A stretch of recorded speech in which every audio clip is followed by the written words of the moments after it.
This devious deviant has no dilemma when it comes to dumpster diving for desirable debris. Come consider this commander, whose creation has caused many to celebrate.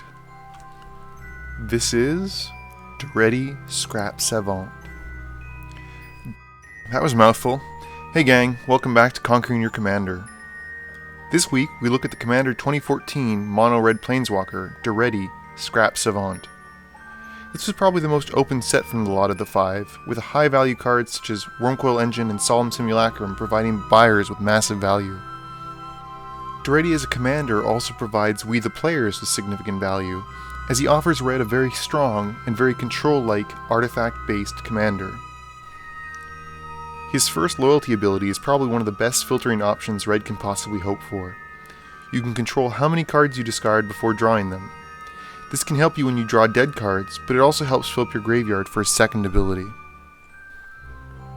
Functioning as a sorcery speed goblin welder, Daretti's second ability is what really makes him stand out. Being able to cheat out massively powerful artifacts for potentially little cost is a huge boon for any artifact-based deck. You'll be using this often and to great ends. His third ability, his ultimate as the cool kids call it, is going to win you the game. Barring a great deal of graveyard hate, it will often be impossible to stop you when your artifacts are coming back at the end of every turn. Now for my suggestions. Since we're building an artifact-based deck, let's start with them. Also, it kind of works alphabetically, which is neat, so let's also do it for that reason.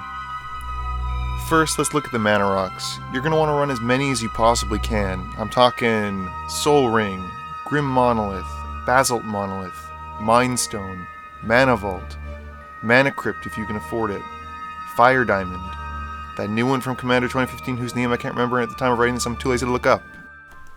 All of these should be carefully considered as an inclusion for your deck.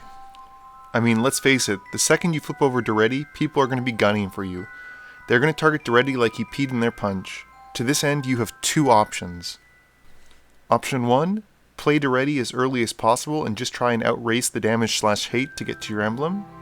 Or you go for option 2, which is ramp like crazy, establish a board presence, and then cast Daretti once things are more stable.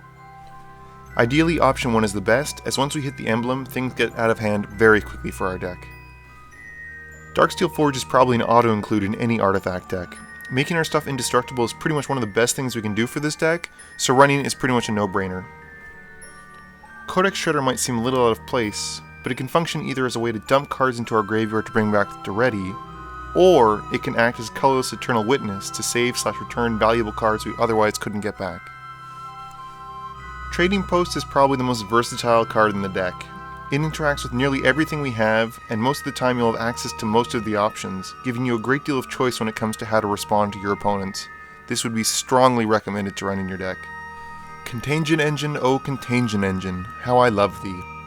This is such a ridiculous card, and I love it so much. Not only can it deal with many troublesome hexproof and indestructible creatures, it also gets to pump up Daretti and any other Planeswalkers we might be running. I've had some great times with this card. I run Mindslaver here to basically use as a closeout for a game. I hate using it, but having a silver bullet in the deck for a game that's gone on too long is sometimes worth its weight in gold. Lodestone Golem will pretty much act as a one-sided stack effect, and he has a decent power/toughness ratio to become a real threat if he's not dealt with swiftly. Mire Battlesphere is the little tank engine that could, and could, and could, and could twice in one turn, and so on. Most often you'll be pitching this card with Daretti one turn, then bringing him back on the next. Goblin Welder is great because doing what Daretti does at instant speed is even better. Plus, you know, redundancy and stuff. Steel Hellkite is a great way for a monocolored deck to deal with troublesome permanents. For red, this means he'll help us kill enchantments and planeswalkers.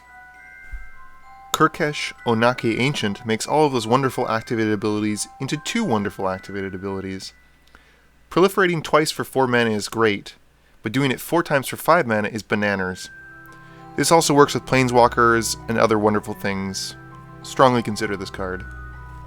Dross Scorpion is a pretty unassuming creature, but he enables some of the silliness when it comes to untapping your mana rocks. Basalt Monolith and Grim Monolith can essentially be untapped forever if you have a combination of one of them, Dross Scorpion, and Pentavis on the field. For instance, I don't run many. Who needs them? Okay, I have two. Comet Storm acts as a finisher for when you're able to gain infinite mana with the Draw Scorpion combo, and I run Chaos Orb because it helps deal with troublesome permanents. All Is Dust might as well be a one-sided board wipe 5 out of 7 times.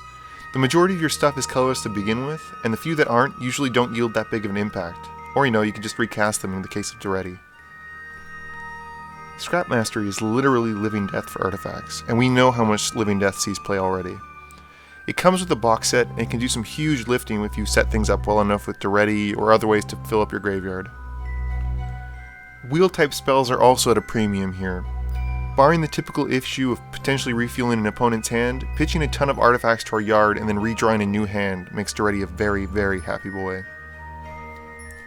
In my build, I'm currently running 3 Planeswalkers, with a strong inclination to run more. I run Karn Liberated, who acts as pseudo-single target removal and hand hate. Ugin the Spirit Dragon, who provides us with a great way to ping players or wipe the board. And finally, Koth of the Hammer, who I realized, if you look at his abbreviation, actually spells Koth, which is trippy, who is basically here to make our mountains into machine guns. Pew pew pew pew! New to this video is a section I normally gloss over, but people have been requesting it, so here goes. Lands. Beyond mountains, I like to run a few utility lands for Daretti. Bury Ruins is one such card, and can be a great way to save a crucial artifact in response to your graveyard being exiled. Tomb of the Spirit Dragon is another great land, as it can provide us with a decent amount of life if left alone. Most of our creatures and all of our tokens are colorless, so for 2 mana you can often gain a decent chunk of life every turn.